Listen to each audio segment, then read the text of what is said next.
Good afternoon, everybody. And we from Grant Thornton Bharat welcome you all to this roundtable titled Healthcare Sector Through GST Lens.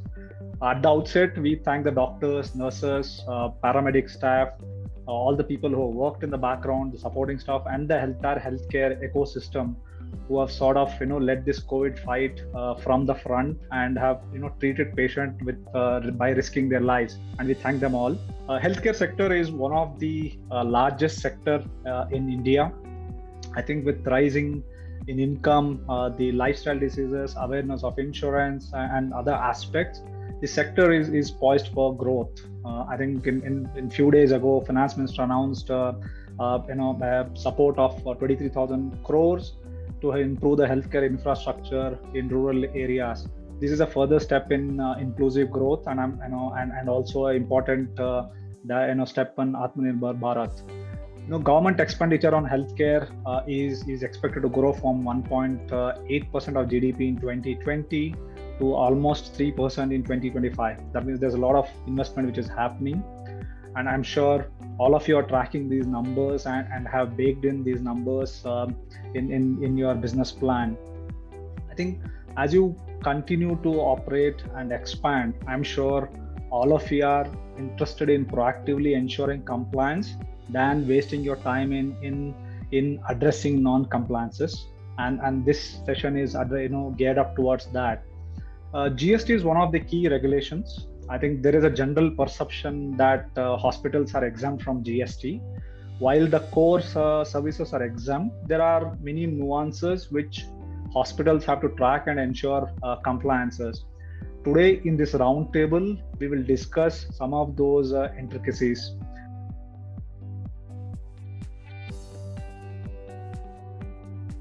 Implementation of GST was one of the most Herculean tasks, and no wonder this reform is called the tax reform of the century. While it subsumed a plethora of indirect taxes, including excise, service tax, VAT, into a single uniform tax across states, with supply being a single event of taxation, the primary expectation was that GST would result in simplification of the tax structure, and also removing the long-drawn issue of cascading effect of taxes, which is tax on tax. One would have no doubt in saying that the implementation of GST has largely been beneficial to most sectors. However, it is also true to say that the benefits arising out of GST dodged this important sector like healthcare services, which has continued to be having kept outside under the exemption list of activities under GST. Just to illustrate, one of the important features of GST was to ensure free flow of input tax credits across the value chain.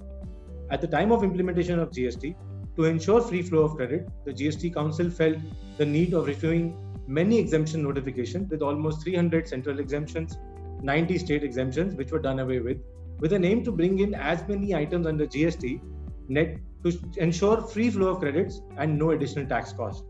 However, even at that time, healthcare services were kept in the exemption list on the assumption that the same would result in better affordability for recipients, being end consumers, and that a large number of healthcare establishments would not come under GST and would be relieved of fulfilling a lot of GST procedures like registration, filing of returns, which probably may not be the case today, as the overall list of activities undertaken by the sector, both on procurement side and as well as supply side, are many where GST just touches upon or has an impact on them. On the flip side, actually, there was also input tax credit which got restricted, as most of the inputs procured by healthcare establishment in the form of inputs like drugs, medicines, consumables, input services like rentals, building repairs, maintenance, housekeeping services, etc. Also capital goods like medical equipments, office equipments, etc. All of them actually bore GST burden on the procurement. And due to this, the block credit, which remained unutilized in the value chain, got loaded onto the healthcare sector cost, raising the cost of healthcare services to the consumers ultimately. This point was also emphasized by the former Chief Economic Advisor in his report on RNRs on the structure of rates, which was released back in December 2015, before GST implementation, that reducing the exemptions on the healthcare sector under the GST regime would actually be more consistent with the social policy objectives, and therefore healthcare services should also be brought under GST net, especially the private sector segment, so that the burden of taxes on inputs could be relieved. The report also mentioned that the taxes on healthcare services turned out to be quite substantial, and the burden is higher than on the bottom 40% as bulk of healthcare expenditures on medicines, which is evidently taxed at a higher rate than the medical services, and particularly so for the bottom 40%. As recent as the Economic Survey 2021 also reiterated the National Health Policy 2017 and stated that India has one of the highest out-of-pocket expenditure in healthcare, contributing directly to the higher incidence of catastrophic expenditures, and envisages it to reduce from present 65% to 30% by significantly increasing the public spending in the healthcare sector, which is currently about at 1% to about 2.5 to 3%. This sector has become very vital in the recent times, as we all know. The outbreak of COVID-19 pandemic has re-emphasized the need of expanding the equitable access to healthcare services facilities across the country, and the government's vision also to make India an affordable healthcare destination as envisaged under the National Health Policy. Having said that, the story does not end here for the sector. With increasing importance of the sector and the overall ambit of activities that modern healthcare sector engages in, there are pockets in which sector is now seeming to grapple with additional GST implications. Some of them, which Bhanu also highlighted, brought forward and both under the forward and the reverse charge. Some of the activities that are prevalent today in today's modern healthcare infrastructure include in-house versus outsourced pharmacies, infrastructure sharing, revenue sharing models with doctors and with vendors, stock transfer of goods between hospitals and sites, training services, home care services, etc. All of these have some of the other implications which the healthcare industry has to look at, be careful about, and also has to factor it as a cost wherever the same has to be absorbed.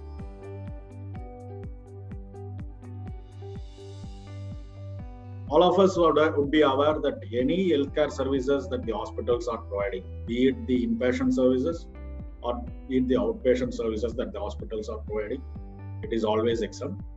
Apart from that, the ambulance services provided by the hospitals are also exempt, and any home care facilities that are being provided by the hospitals, that will also be exempt.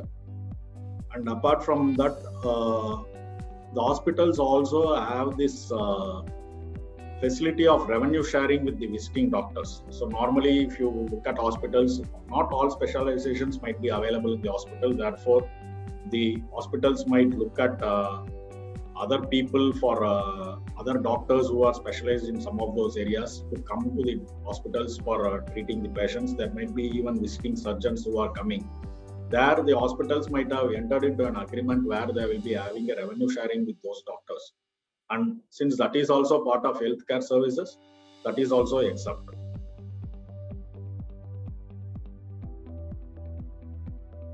First one is the hair transplant or cosmetic or plastic surgery.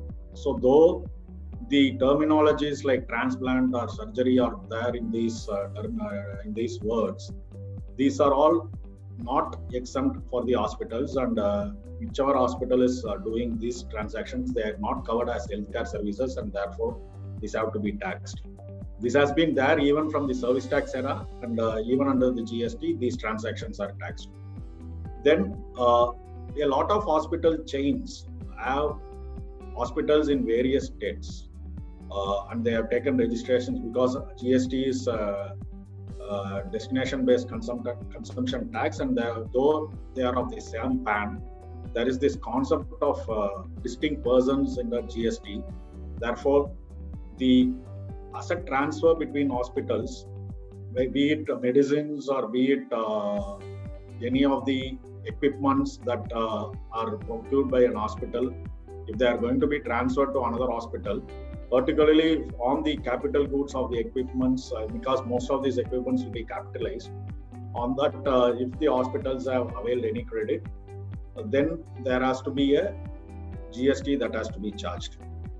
Then, within the hospital premises, most of us who would have visited the hospitals would have seen the pharmacy. We have seen a lot of models in hospitals. One is the pharmacy will be also of the same entity, or the hospital will be having the pharmacy as a different entity in their own group, or hospitals might have leased out the premises for pharmacies or canteens. When such leasing out of premises happen, there will also be a lease rental that they may take from these people, from these outsiders, or they may also be having a revenue share with these people. All these lease rentals or any revenue share that they are going to take from the people who are going to occupy the premises will have to come under the ambit of taxable supply. Then sale from owned pharmacy. Here, see, if it is a pharmacy that is not part of the same entity, there is no question about it. Whatever the sale that entity is going to make will be taxable. But if it is the same pharmacy, say for example, let us take any hospital XYZ, and the pharmacy is also of the same hospital XYZ, then the pharmacy sale over the counter will be taxable, but the pharmacy sale for the IPD or OPD patients, if it is going to be charged along with the bill of the patient, it will not be taxable.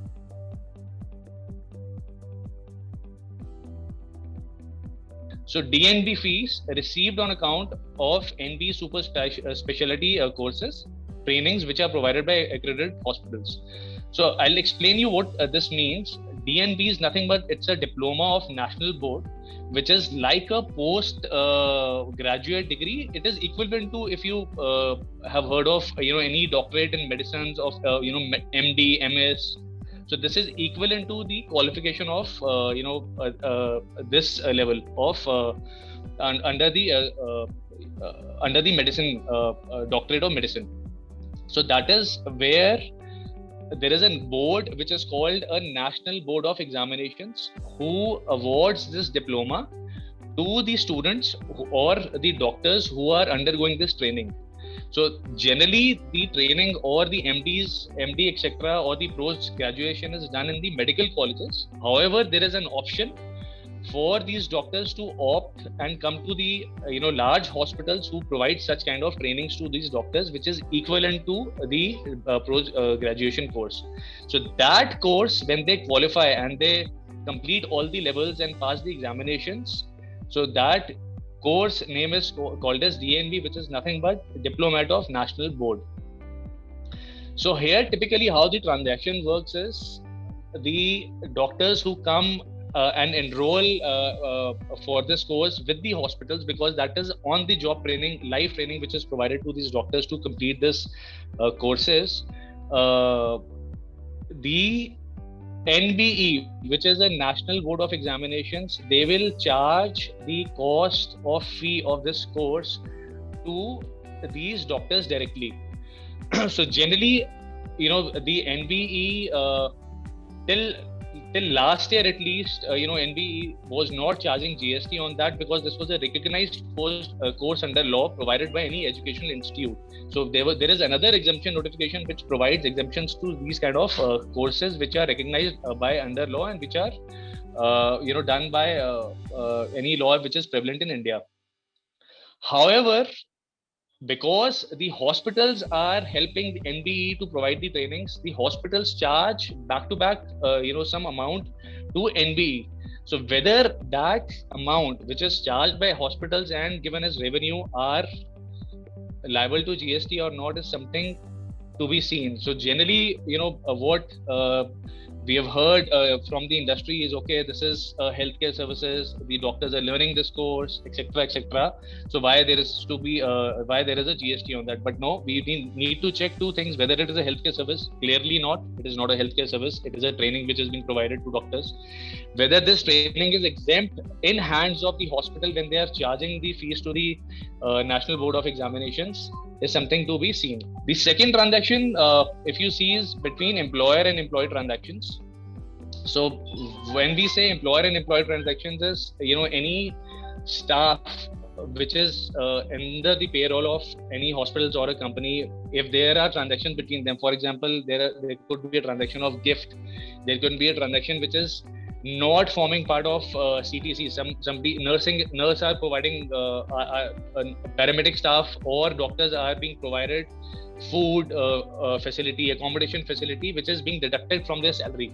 So whether all such transactions are liable to GST or not, we need to evaluate. So we just cannot miss all these transactions because they are not our core business transactions. So while there is no consideration because in these transactions, because the employer will be deducting from the salary itself, so we need to see whether what the contract between the employer and employee is really talking about. Is it part of CTC which is being given to the employee? Then it is okay. There is no GST. If not, then this becomes a deemed supply under Schedule 1 of GST, which is liable to a tax, even if it is without consideration. The other one is corporate and bank guarantees. So when we talk about corporate and bank guarantees, there is a difference. So typically, bank guarantees are guarantees which are given by one corporate parent company to the other subsidiary company or the holding company or a related party, I would say. So that can be given as a security to some of the other authorities or to the bank or for discharging any performance obligations for that entity. So generally, what the contention of the industry is that okay, this is a guarantee, there is no supply, so and there is no consideration towards that, so there should not be any GST. However, we need to evaluate. Bank guarantees are given generally for the business purposes to discharge the obligations of one entity to other, so that if there are any damages, any penalties that can be invoked, and so that becomes a deemed supply. So supply definition is very, very wide. It is inclusive definition. It includes sales, transfer, barter, etc. So and for furtherance of business. So we need to be very careful in evaluating these transactions and all these transactions are captured in the balance sheet. If you see the balance sheet of any company, all the bank guarantees towards each of the group companies or the subsidiaries are clearly mentioned if it is provided by the statutory auditor in their disclosures. Similarly, sale of human plasma. This is clearly a taxable supply under GST. So this human plasma, you must have heard under COVID also, there has been a lot of demand of plasma therapy. So this is one of the components which is derived from the human blood. So what is the issue here is? The issue is basically that there is notification which exempts human bloods and its components in absolute. It gives an absolute exemption to that. However, there is a other notification which clearly says the rate of human plasma is 5%. So government has also come out with the clarification to rest any litigation on that okay, human plasma is taxable at 5% and other plasma products will be taxable at 12%.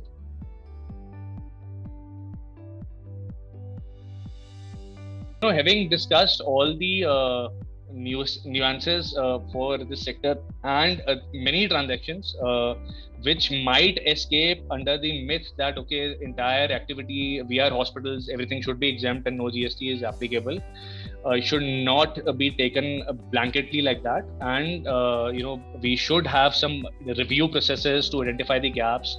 We should evaluate our tax positions. We should keep an eye on any developments which are happening, any notifications, rate changes, or any new law which is coming for this sector.